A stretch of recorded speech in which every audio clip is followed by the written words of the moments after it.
आज का जो टॉपिक है वो है इमल्सन। इमल्सन के बारे में हम डिस्कस करेंगे। 5 या 10 नंबर में इमल्सन में से आएगा एग्ज़ाम के अंदर, 15 नंबर का भी आ सकता है।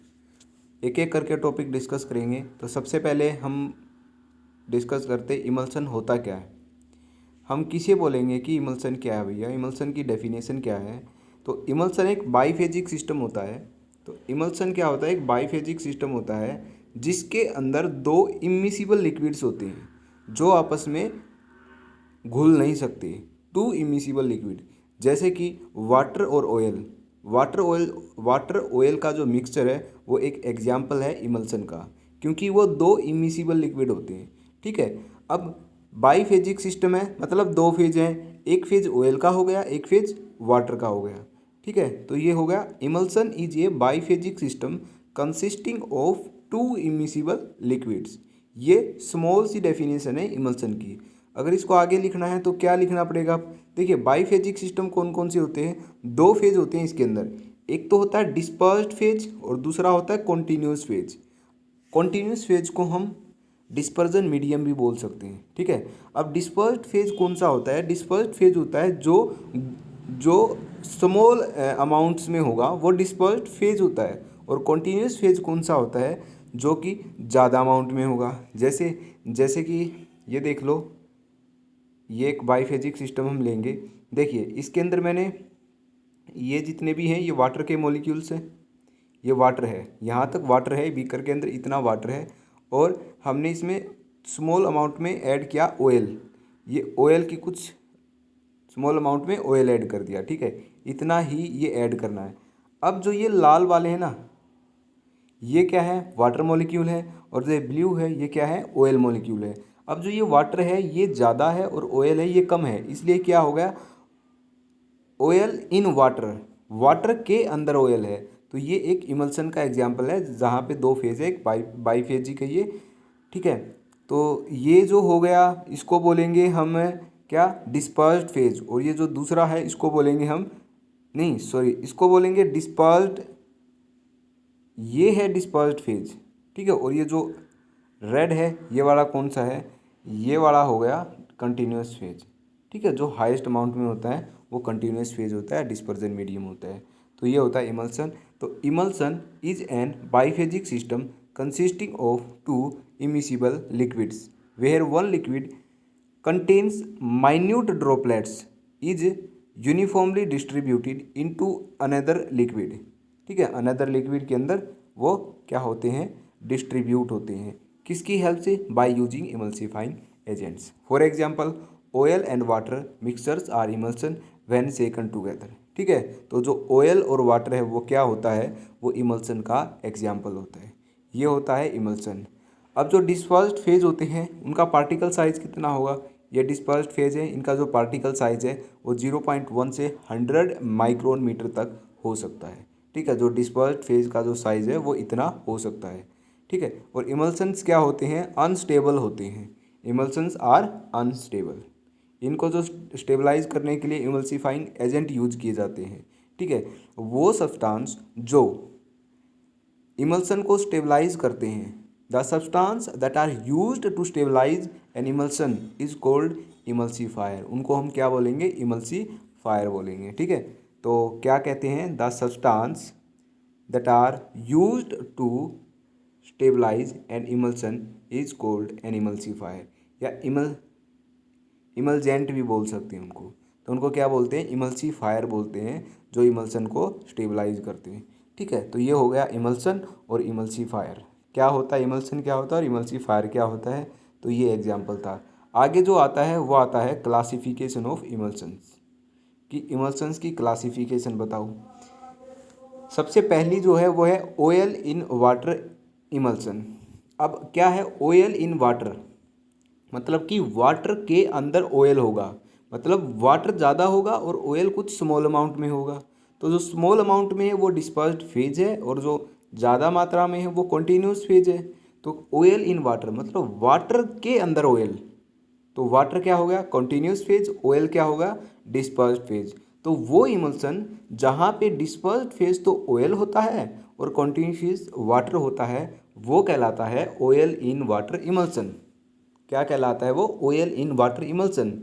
और इसका जो दूसरा नाम है वो एक्वस इमल्सन भी है, क्योंकि जो वाटर है वो बहुत ज़्यादा है, इसलिए इसको हम क्या कह सकते हैं, oil in water emulsion is also known as aqueous emulsion. ठीक है, अब वाटर ज़्यादा है और ऑयल कम है तो क्या होगा, ये ग्रीसी कम होंगे। कम का मतलब बिल्कुल ना के बराबर होंगे, कि oil in water emulsion do not have greasy in nature. लेकिन जो ये वाटर इन ऑयल इमल्सन है वो ग्रीसी इन नेचर होंगे। क्यों? क्योंकि यहाँ पे वाटर इन ऑयल मतलब ऑयल के अंदर वाटर है, तो ऑयल ज़्यादा है, वाटर कुछ स्मॉल अमाउंट में है, इसलिए यहाँ पे क्या होगा, यहाँ पे डिस्पर्स्ड फेज तो क्या होगा, वाटर होगा, क्योंकि वो स्मॉल अमाउंट में है। ठीक है, और जो ऑयल है वो क्या होगा, डिस्पर्जन मीडियम यानी कि कॉन्टिन्यूस फेज होगा, क्योंकि वो ज़्यादा मात्रा में है। ठीक है, और इसको हम क्या बोल सकते हैं, इसका जो दूसरा नाम है वो ऑयल इमल्सन है। यहाँ पे क्या था दूसरा नाम, एक्वस इमल्सन। यहाँ पे क्या है इसका दूसरा नाम, ऑयल इमल्सन। क्यों यहाँ एक्वस इमल्सन क्यों रखा गया, क्योंकि वाटर की मात्रा ज़्यादा है, इस वजह से। यहाँ पे ऑयल इमल्सन क्यों रखा गया, क्योंकि यहाँ पे ऑयल की मात्रा ज़्यादा है, इस वजह से रखा गया। ठीक है, और ये क्या होते हैं, the emulsion is greasy in nature. ये क्या होते थे, नॉन ग्रीसी होते थे, और ये क्या है, ग्रीसी इन नेचर होते हैं, क्योंकि ऑयल बहुत ज़्यादा मात्रा में है और वाटर तो बिल्कुल कम अमाउंट में है, इसलिए ये ग्रीसी इन नेचर होंगे, ये ग्रीसी नहीं होंगे, क्योंकि वाटर तो ग्रीसी नहीं होता है लेकिन ऑयल तो होता है, इसलिए ये इमल्सन जो हैं ये ग्रीसी होते हैं और ये नॉन ग्रीसी होते हैं। ठीक है, तो बिल्कुल बहुत ही ईजी है। देखिए क्या कहता है, the emulsion in which dispersed phase is oil and continuous phase is water are called oil in water emulsion। Example क्या है, मिल्क। मिल्क के अंदर क्या होता है, फैट ग्लोब्यूल्स होते हैं। ठीक है, फैट ग्लोब्यूल्स होते हैं और वो क्या होते हैं, वाटर के अंदर होते हैं, तो मिल्क इसका एग्जाम्पल होता है। ठीक है, and these type of emulsion are also called aqueous emulsion. उसको क्या बोला गया, एक्वस इमल्सन भी बोला गया है। ठीक है, और आगे क्या आता है, फिर आगे आता है कि these oil in water type emulsion is also use to prepare cream, lotion, liniments due to non greasy nature.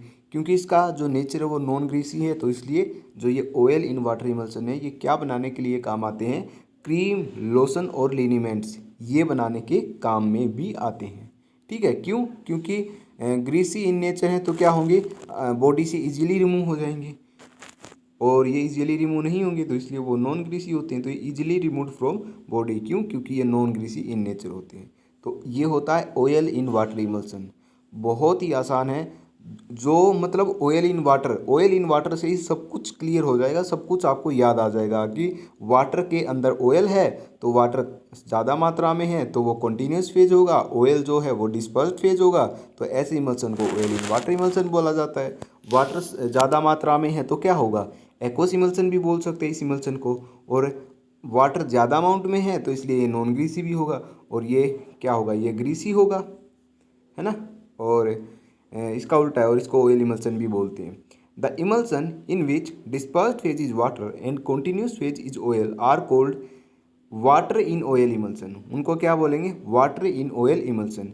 These emulsion also known as oil emulsion. इनको ऑयल इमल्सन के नाम से भी जाना जा सकता है। ठीक है, एग्जाम्पल क्या है, बटर एंड कोल्ड क्रीम इसका एग्जाम्पल है। ये जो बटर एंड कोल्ड क्रीम है ये क्या है, इसका एग्जाम्पल है। ठीक है, the ability to leave skinny oil makes water emulsion an ideal base for dry sensitive skin treatment. This emulsion is greasy in nature. तो ये क्या होते हैं, ग्रीसी इन नेचर होते हैं, इजीली बॉडी से रिमूव नहीं होते हैं। ठीक है, तो फिर आता है मल्टीपल इमल्सन। अब मल्टीपल इमल्सन क्या है, मल्टीपल इमल्सन को हम डबल इमल्सन भी बोल सकते हैं या इमल्सन विद इन इमल्सन बोल सकते हैं। एक इमल्सन दूसरे के अंदर है उसको बोल सकते हैं मल्टीपल इमल्सन, या फिर डबल इमल्सन भी बोल सकते हैं। कैसे, जैसे कि ये कहना है कि जैसे कि oil in water in oil, और दूसरा है water in oil in water. ठीक है, तो दो टाइप के इमल्सन आएंगे। देखिए जो ऑयल इन वाटर था ये तो एक इमल्सन है, फिर वाटर इन ऑयल ये दूसरा इमल्सन है, लेकिन जो ये इमल्सन ये डबल इमल्सन का एग्जाम्पल है, ये डबल इमल्सन के अंदर आते हैं। Oil in water oil and water in oil water. ठीक है। अब देखिए क्या कहता है ये, they are also known as double emulsion और इमल्सन विद इन इमल्सन। उनको डबल इमल्सन या इमल्सन विद इन इमल्सन के नाम से भी जाना जाता है। ठीक है। सेकंड लाइन क्या आती है कि मल्टीपल इमल्सन में बी ऑयल इन वाटर ऑयल, क्या होता है, ऑयल इन वाटर टाइप और water in oil in water type. ठीक है। तो दो टाइप के हो गए, एक तो होता है oil in water in oil, एक होता है water in oil in water. ठीक है। अब oil in water in oil के अंदर क्या आता है, oil in water in oil के अंदर emulsion is an emulsion in which oil in water emulsion is dispersed in another oil phase. तो जो ये ऑयल इन वाटर है ना, ये ऑयल के अंदर क्या होगा, डिस्पर्स्ड होगा। ठीक है। और जो ये होता है वाटर इन ऑयल, जो ये वाटर इन ऑयल है ना, ये डिस्पर्स्ड होगा किसके अंदर, वाटर के अंदर होगा। ठीक है। तो ये आपको ऐसे याद रखना है। जो लास्ट का वर्ड है ना, देखिए जैसे कि ऑयल इन वाटर है, जैसे कि क्या है, ऑयल इन वाटर है, तो इसको हम बोलेंगे कॉन्टीन्यूस फेज, और इसको भी क्या बोलेंगे, कॉन्टीन्यूस फेज। लास्ट को कॉन्टीन्यूस के नाम से जान लो। ये लास्ट का वाटर है तो ये क्या है, कॉन्टीन्यूस फेज। ठीक है। वाटर इन ऑयल, तो ये ऑयल भी क्या है यहाँ पे, कॉन्टीन्यूस फेज। और बाकी जो बच गया वो क्या है, डिस्पर्स्ड फेज है। वो आपको डिस्पर्स्ड फेज से याद रखना है। तो इसके अंदर आपको ये करना है। ठीक है। बहुत मतलब बिल्कुल ही ईजी है ये। तो water in oil emulsion is an emulsion in which water in oil emulsion is dispersed in another aqueous phase. They are called multiple emulsions because the droplets of one liquid are dispersed in droplet of second liquid. क्योंकि एक liquid की droplet दूसरे liquid की droplet में dispersed होती हैं, इसलिए इसको क्या कहा जाता है, मल्टीपल इमल्सन के नाम से जाना जाता है। सिर्फ आपको मल्टीपल इमल्सन में इतना ही याद करना है। आगे आता है माइक्रो इमल्सन। माइक्रो नाम से ही समझ में आ रहा है क्या होगा, इनका जो पार्टिकल का साइज़ है वो बहुत ही क्या होगा, कम होगा। तो कम होगा पार्टिकल का साइज़, तो क्या होंगे, ये क्लियर होंगे और ट्रांसपेरेंट होंगे।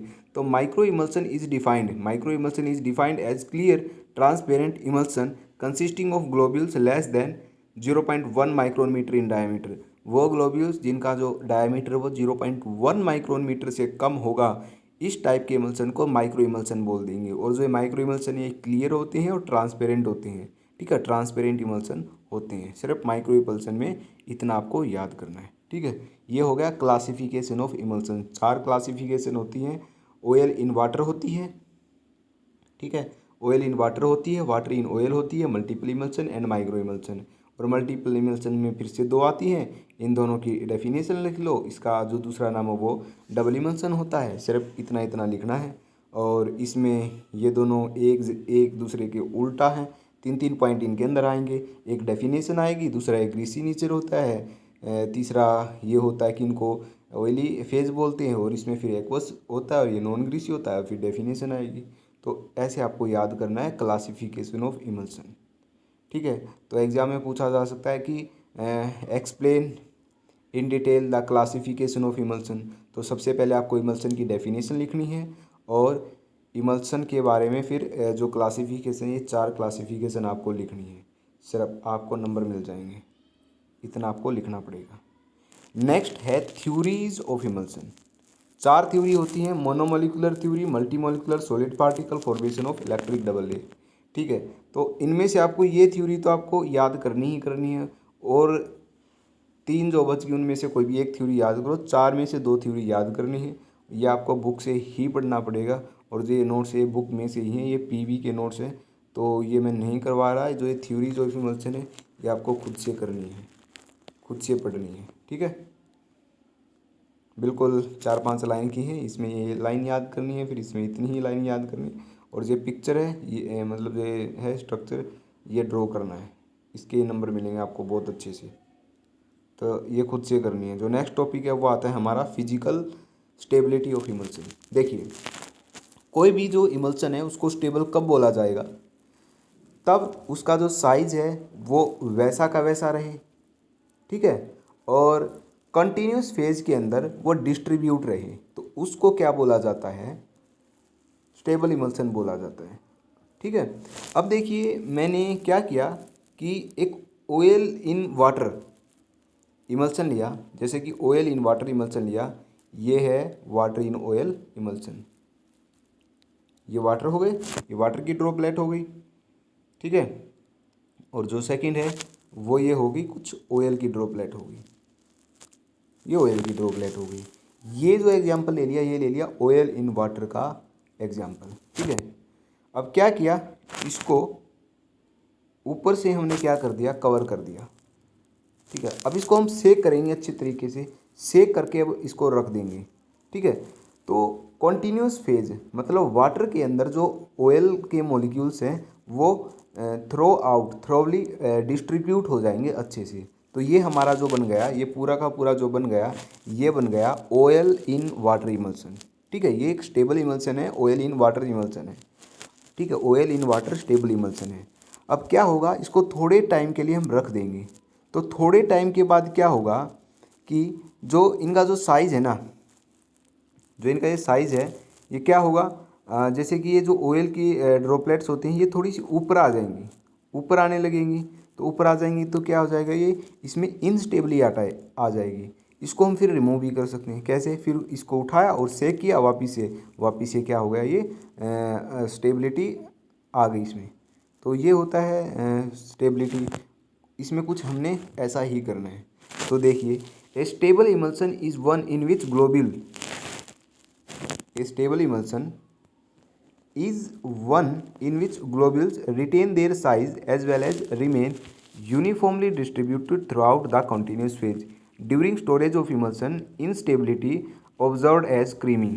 तो instability किस किस रूप में आ सकती है, क्रीमिंग के रूप में आ सकती है, कोलिसेंस एंड ब्रेकिंग के रूप में आ सकती है, रिवर्सिबल और इरिवर्सिबल एग्रीगेशन के रूप में आ सकती है, physical chemical change and phase inversion के रूप में आ सकती है।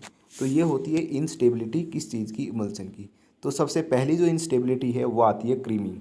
क्रीमिंग का मतलब क्या होता है, या तो मॉलिक्यूल, या तो डिस्पर्स्ड फेज के मॉलिक्यूल सरफेस पे जमा हो जाएंगे, डिपॉजिट हो जाएंगे, या फिर बॉटम पे डिपॉजिट हो जाएंगे। अगर वो मॉलिक्यूल सरफेस पे डिपॉजिट होते हैं ना, डिस्पर्स्ड फेज के मॉलिक्यूल, तो उसको अपवर्ड क्रीमिंग बोल देंगे।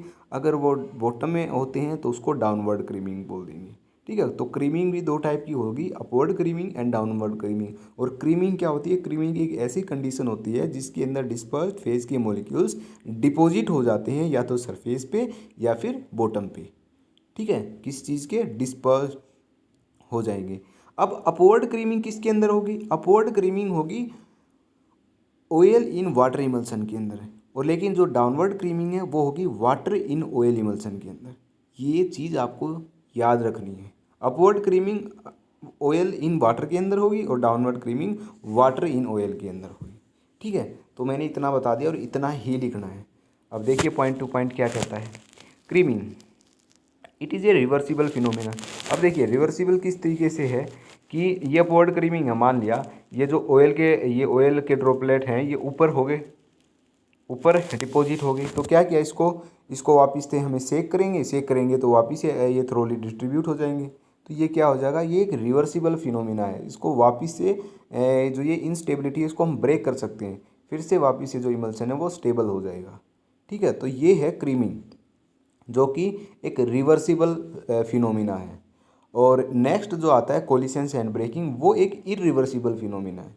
तो ये लाइन बहुत इंपॉर्टेंट है और ये याद रखनी है, ये एमसीक्यू में पूछा जा सकता है आपसे। बताओ भाई कौन सी स्टेटमेंट करेक्ट है, तो वहाँ पे दे देगा कि creaming is a reversible phenomena. दूसरी statement creaming is a irreversible phenomena. तीसरी स्टेटमेंट दे देगा coalescence and breaking is a irreversible phenomena. और फोर्थ स्टेटमेंट दे देगा coalescence and breaking is a reversible phenomena.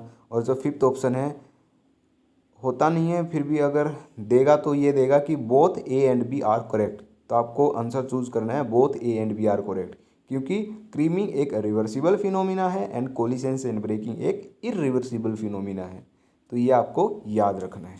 तो देखिए क्या कहता है, it is a reversible phenomena, it is the condition in which droplets of dispersed phase come together और deposit at the surface of the emulsion, ठीक है। Surface पे क्या हो जाएंगी, डिपॉजिट हो जाएंगी, ठीक है। तो फॉर एग्जाम्पल क्या है, in case of oil in water, in case of oil in water the oil globules मतलब कि dispersed phase have less density than the dispersion medium, therefore oil globules come together at the surface of the emulsion.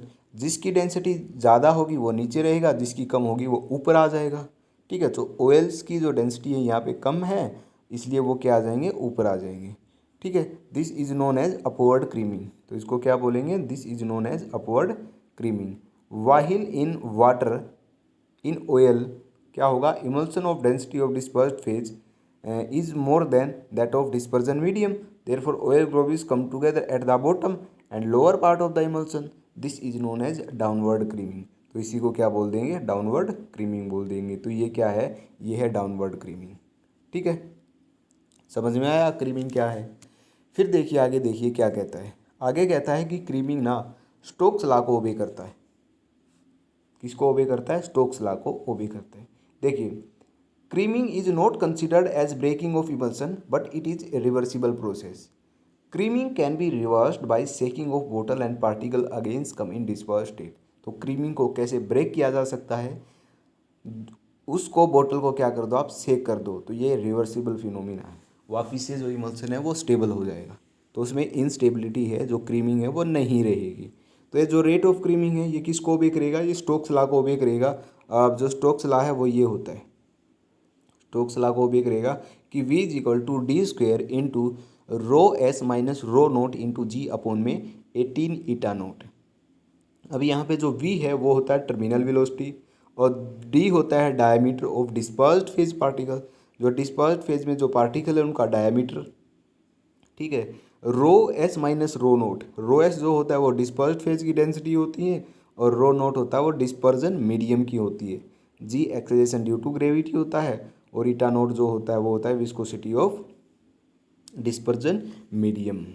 ठीक है, ये viscosity होती है dispersion medium की और ये होती है डेंसिटी, और ये डेंसिटी किसकी, डिस्पर्स्ड फेज की, डिस्पर्जन मीडियम की। तो ये इक्वेशन आपको ज़रूर से ज़रूर याद रखनी है, बहुत इंपॉर्टेंट इक्वेशन है। ये इक्वेशन आपको याद करो और उसके बाद ये लिख दो कि यहाँ पे v ये है, d और रो एस ये, g ये है, ईटा नोट ये है। तो बस आधा पेज तो आपका इसी में भर जाएगा, बिल्कुल अच्छे से लिखोगे तो। ठीक है, और नंबर भी बहुत अच्छे आएंगे। फिर है rate of creaming, decrease with decreasing the diameter of globule. देखिए, जो ये डायमीटर है ये इक्वल किया होगा, ये रेट ऑफ क्रीमिंग होगा। तो रेट ऑफ क्रीमिंग के डायरेक्टली प्रोपोर्शनल है और जो ये ईटा नोट है ये इन्वर्सली प्रोपोर्शनल है। ठीक है, अगर विस्कोसिटी इंक्रीज करेंगे तो जो रेट ऑफ क्रीमिंग है वो डिक्रीज हो जाएगी, अगर डायमीटर को डिक्रीज करेंगे तो क्रीमिंग भी डिक्रीज हो जाएगी।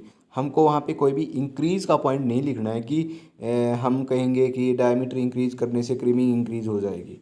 ठीक है, वैसा नहीं लिखना है क्योंकि हमको क्रीमिंग डिक्रीज करवानी है ना कि इंक्रीज करवानी है।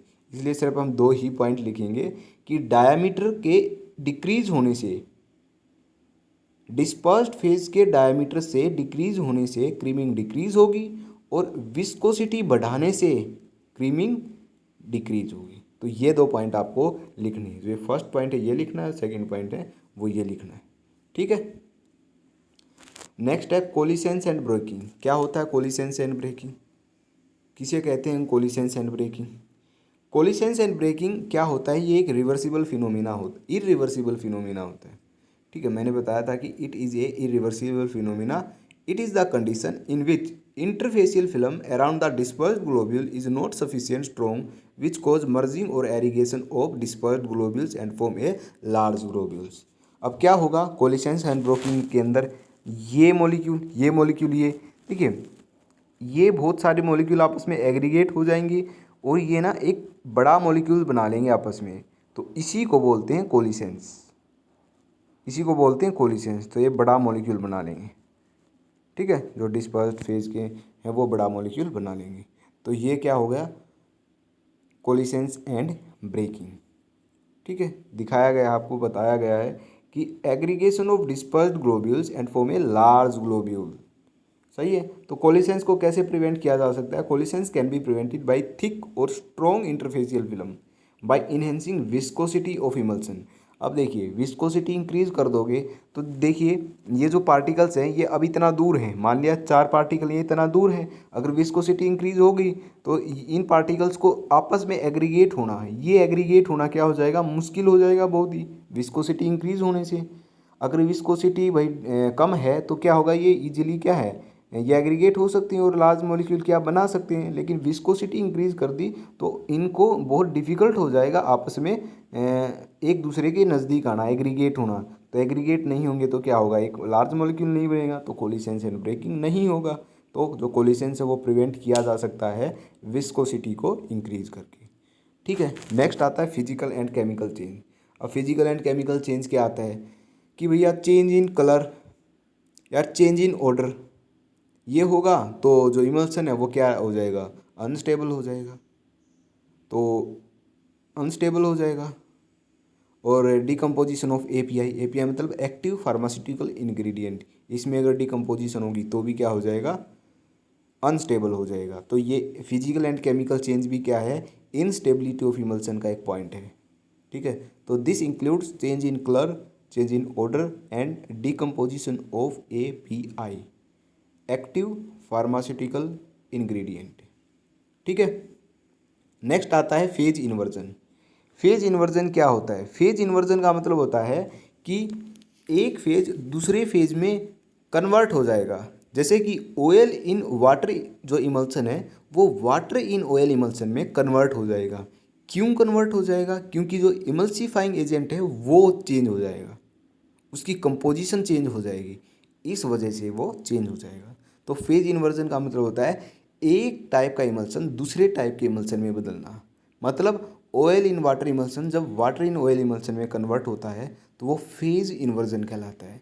और फेज इन्वर्जन होने से स्टेबिलिटी घट जाती है, लूज हो जाती है, अनस्टेबल हो जाएगा इमल्सन। ठीक है, तो ये है। It includes conversion of oil in water emulsion to water in oil emulsion or vice versa. The phase inversion occurs due to change in type of emulsion, emulsifying agent and change in phase ratio. तो ये होता है phase inversion. ठीक है, तो ये हमने property की है फेज इसकी इंस्टेबिलिटी की। ये सारी 4 के 4 पॉइंट है, ये इंस्टेबिलिटी के पॉइंट है। यह बहुत ही इंपॉर्टेंट है, 5 नंबर में पूछी जा सकती है कि भैया बताओ इंस्टेबिलिटी ऑफ इमल्सन है, इसको इसके बारे में आप एक्सप्लेन करो। तो 4 लिखने आपको, क्रीमिंग लिखनी है, collisions and breaking, physical and chemical change और फेज इन्वर्जन। ठीक है, तो ये 4 फैक्टर हैं जो अनस्टेबल बनाते हैं किसी भी इस इमल्सन को। अब देखिए, अब आता है प्रिजर्वेशन ऑफ इमल्सन। इसमें सिर्फ पढ़ना है आपको। ठीक है, यहाँ से पढ़ना है कि प्रिजर्वेशन माइक्रो ऑर्गेनिज्म से करेंगे और ऑक्सीडेशन से करेंगे। अब जो माइक्रो ऑर्गेनिज्म है उनको उनसे क्या करना है, प्रिजर्व करना है, और ऑक्सीडेशन से प्रिजर्व करना है। अब देखिए ऑक्सीडेशन के लिए करेंगे तो ऑक्सीडाइजिंग एजेंट है वो चाहिए होगा हमें। ठीक है, एंटीऑक्सीडेंट रखेंगे, जो एंटीऑक्सीडेंट है वो कैसा होना चाहिए, नॉन टॉक्सिक होना चाहिए, नॉन इरिटेंट होना चाहिए, लो टेम्परेचर पे स्टेबल होना चाहिए। वैसे ही जो प्रिजर्वेशन है माइक्रो ऑर्गेनिज्म जो कैसे कर सकते हैं भैया, अनकंटामिनेटेड रॉ मटेरियल का यूज करके प्रॉपर क्लीनिंग करेंगे, जो हमने इंस्ट्रूमेंट यूज़ किए, इक्विपमेंट यूज किए, उनको स्टरलाइजेशन कर लेंगे हॉट एयर उनके द्वारा। तो इसमें सिर्फ क्या है, ओनली थ्योरी है, सिर्फ पढ़ने की है, पढ़ते ही आपको समझ में आ जाएगी कि प्रिजर्वेशन ऑफ इमल्सन होता क्या है। कुछ मैंने बता दिया। ठीक है, जो हम प्रिजर्वेशन यूज़ करेंगे, ठीक है, जो हम प्रिजर्वेशन यूज़ करेंगे वो भी क्या होना चाहिए, नॉन टॉक्सिक होना चाहिए, नॉन इरिटेंट होना चाहिए। मतलब जितने भी प्रिजर्वेटिव इसको इमल्सन को बचाने के लिए करेंगे, ये ख़राब ना हो, डिकम्पोज ना हो, अनस्टेबल ना हो, तो जितने भी हम प्रिजर्वेटिव यूज़ करेंगे वो नॉन टॉक्सिक होने चाहिए, नॉन इरिटेंट होने चाहिए। तो कुछ ऐसा होना चाहिए। यह सिर्फ आपको पढ़ना है, थ्योरी है, और आपको समझ में आ जाएगा कि क्या होता है प्रिजर्वेशन ऑफ इमल्सन। थोड़ा सा मैंने बता दिया, थोड़ा सा आपको पढ़ना पड़ेगा। नेक्स्ट जो टॉपिक है वो बहुत ही इंपॉर्टेंट टॉपिक है और बहुत ही आसान भी है। नेक्स्ट जो टॉपिक है वो होता है identification test of emulsion. 5 test आते हैं। तो जो ये टेस्ट है आपको कुछ इस तरीके से याद करने हैं कि डी और CCDF, इस तरीके से आपको याद करनी है। CCDF, DDF, CCDDF, 2 C 2 D और 1 F। ठीक है, अब एक C से क्या बनता है, conductive test, cobalt chloride dye, और डी से क्या बनेगा,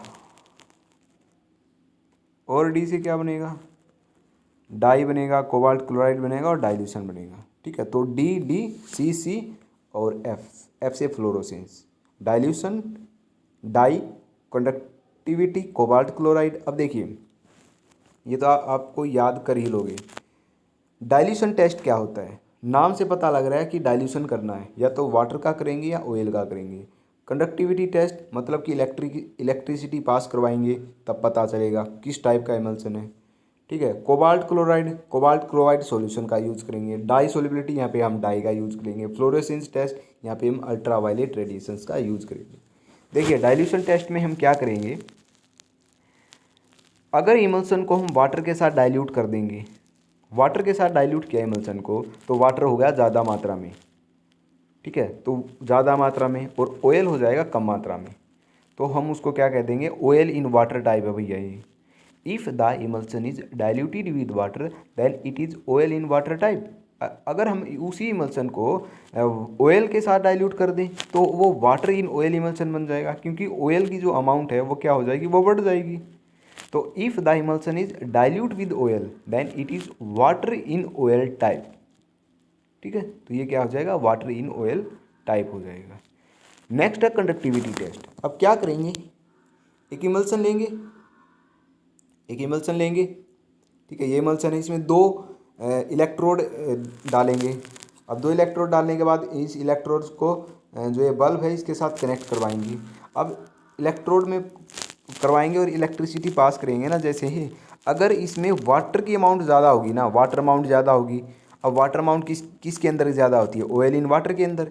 तो अगर ये बल्ब ग्लो हो गया ना, बल्ब ग्लो हो गया, बल्ब ग्लो होने का मतलब है कि इस इमल्सन में से इस इलेक्ट्रोड से उस इलेक्ट्रोड तक क्या है, इलेक्ट्रिसिटी जा रही है और ये गुड कंडक्टर का काम कर रहा है, तो हम बोलेंगे कि ये ऑयल इन वाटर होगा। ठीक है, अगर बल्ब ग्लो नहीं किया तो वाटर इन ऑयल होगा, सीधी सी बात है। ये होता है कंडक्टिविटी टेस्ट। तो conductivity test, in this test a pair of electrode connected to an electric bulb is immersed into emulsion. As we know water is good conductor of electricity, the electric bulb will glow if the emulsion is oil in water type. अगर glow नहीं हुआ तो water in oil type हो जाएगा। Next है cobalt chloride. Cobalt chloride क्या है, इस टेस्ट में हम फिल्टर पेपर लेंगे, फिल्टर पेपर को कोबाल्ट क्लोराइड सॉल्यूशन के अंदर डिप करेंगे, डिप करने के बाद उसको ड्राई करेंगे, ड्राई करने के उसके बाद ना इमल्सन के अंदर क्या करेंगे, डालेंगे। अगर उसका कलर चेंज हुआ, ब्लू से वो पिंक हो गया, ब्लू से अगर वो पिंक हो गया तो हम मान लेंगे ये ऑयल इन वाटर है। अगर वो चेंज नहीं हुआ तो हम मान लेंगे कि वाटर इन ऑयल है। बस सीधी सी बात है। तो in this test filter paper is firstly soaked in cobalt chloride solution, then it is dipped in to an emulsion and dried. It will convert from blue to red if the emulsion is oil in water type. अगर emulsion oil in water type हुआ तो वो क्या होगा, cobalt chloride test से पता चल जाएगा। डाई सोल्युबिलिटी टेस्ट क्या होता है, अब इसमें अलग अलग डाई यूज करेंगे, जैसे कि एक तो वाटर सोल्युबल डाई करेंगे, एक करेंगे। देखिए जैसे कि कोई भी इमल्सन है जो कि ऑयल इन वाटर है, उसके अंदर हमें वाटर सोल्युबल डाई डाल दी, तो वाटर क्या कर जाएगा, उसको एब्जॉर्ब कर लेगा, मतलब वाटर के साथ वो डाई सोल्यूबल हो जाएगी। अब डाई के अंदर कुछ कलर होता है, अब माइक्रोस्कोप के अंदर उस इमल्सन को हम चेक करेंगे। अब जो वो वाटर सोल्यूबल डाई थी वो वाटर के साथ मतलब सोल्यूबल हो गई।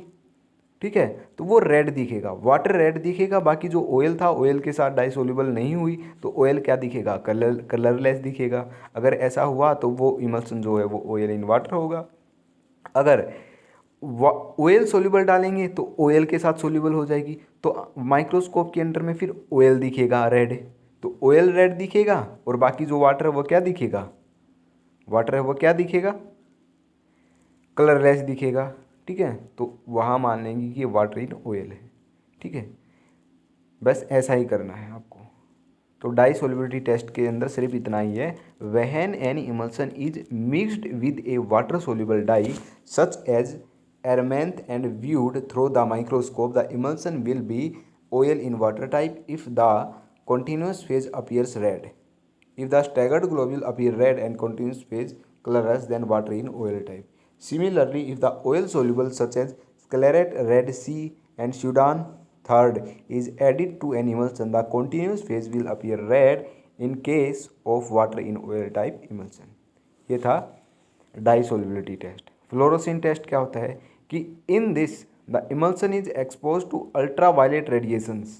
If the continuous fluorescence is observed under microscope, then it is water in oil type. Otherwise वो क्या है, वो oil in water type है। ठीक है, अल्ट्रा इमल्सन को अल्ट्रावायलेट रेडिएशन से पास करवाएंगे। अगर कंटिन्यू फ्लोरोसेंस ऑब्जर्व हुआ तो वाटर इन ऑयल है, नहीं तो क्या है, ऑयल इन वाटर है। बस इतना आपको याद करना है। नेक्स्ट जो टॉपिक है वो आएगा फॉर्मुलेशन ऑफ इमल्सन। ठीक है, कि किस तरीके से इमल्सन हम प्रिपेयर करते हैं। 3 मेथड होते हैं इसके। जो पहला मेथड है उसको बोलते हैं ड्राई गम मेथड, उसको बोलेंगे ड्राई गम मेथड। ये है ड्राई गम मेथड। इसका दूसरा नाम कॉन्टिनेंटल मेथड है, या फिर 4-to-1 मेथड भी बोल देते हैं। 4-to-1 क्यों बोलते हैं, क्योंकि जो 4 पार्ट है वो तो होते हैं ऑयल के, 2 पार्ट हम वाटर के लेते हैं, 1 पार्ट इमल्सीफायर लेते हैं। अब इनका जो काम है वो इसके अंदर दिखेगा। दूसरा होता है वेट गम मेथड, ये रहा वेट गम मेथड। तीसरा होता है बोतल मेथड। बहुत ही आसान मेथड है, बिल्कुल स्टेप टू स्टेप लर्न करने हैं। 1 पार्ट गम का लेंगे, 4 पार्ट ऑयल के लेंगे, उसको ट्राइट्रेट करेंगे। उसके बाद हम उसके अंदर 2 जो पार्ट है वाटर के ऐड कर देंगे। ठीक है, फिर कंटिन्यूसली ट्राइट्रेट करेंगे तब तक क्रैकिंग साउंड प्रोड्यूस नहीं हो जाती। ठीक है, फिर क्या करेंगे, कुछ मोर क्वांटिटी ऐड और करेंगे, और क्वांटिटी ऐड करेंगे। जो भी हमें ज़रूरत होती है प्राइमरी इमल्सन बनाने के लिए वो ऐड करेंगे। पहले तो ड्राई गम के अंदर सॉलिड सब्सटेंस ऐड करेंगे।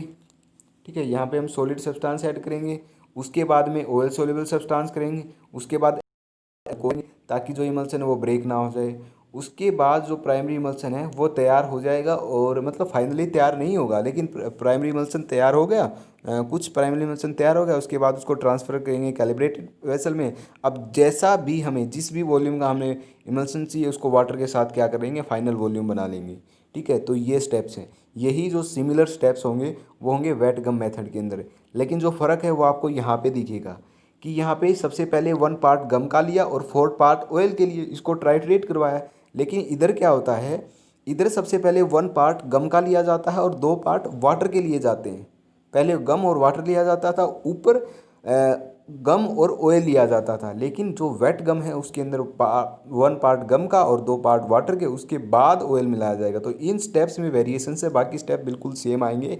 जैसा मैंने ऊपर बोला है, बाकी सेम स्टेप्स नीचे के आएंगे। जो जो सब्सटेंस चाहिए होंगे वो ऐड करते जाएंगे। Add other ingredient if any as in continental method, जैसा कि ऊपर बताया गया है। फिर फाइनल वॉल्यूम वही है, तैयार हो जाएगा। तैयार होने से पहले उसको ट्रांसफ़र करना पड़ेगा। तो बिल्कुल सेम आएंगे, बिल्कुल सेम आएंगे। बोतल के अंदर भी सेम है, बस इसके अंदर क्या आ जाएगी, इसके अंदर बोतल आ जाएगी। बोतल के अंदर वहाँ पे हम ट्राइट्रेट करवाते थे मोटर एंड पेस्टल के द्वारा, यहाँ पे बोतल के अंदर हम सेक करेंगे। फ़र्क सिर्फ इतना ही है, वहाँ पे हम मोटर एंड पेस्टल का यूज़ करते थे, लेकिन बोतल मेथड के अंदर बोतल का यूज़ करेंगे। यहाँ पे हम सेक करेंगे मिक्सर को। बस सीधा ही है, 1 पार्ट गम का लेंगे, 2 पार्ट ऑयल के लेंगे। जो गम है उसको पाउडर अकेसिया होगा। तो एमसीक्यू में पूछा जाएगा कि बोतल मेथड के अंदर क्या यूज किया जाता है, एक ऑप्शन मिलेगा पाउडर अकेसिया, वहाँ पे आपको टिक करना है, 1 नंबर मिल जाएगा। That's it. ठीक है, फिर आगे क्या है, उस मिक्सचर को सेक करेंगे। दोनों को मिलाने के बाद a volume of water is added in portion, again shake करेंगे हम उसको। वाटर मिलाने के बाद अगेन सेक करेंगे, फिर वो प्राइमरी इमल्सन बन के तैयार हो जाएगा। फिर उसको प्रॉपर वॉल्यूम के लिए हम डाइल्यूट कर देंगे। बस तीनों मेथड बहुत ही ईजी हैं, बिल्कुल सेम स्टेप है। थोड़ा थोड़ा सा डिफरेंस है जो कि आपको याद करना पड़ेगा, लिखते टाइम आपको ध्यान रखना है। बस आज के लिए इतना ही।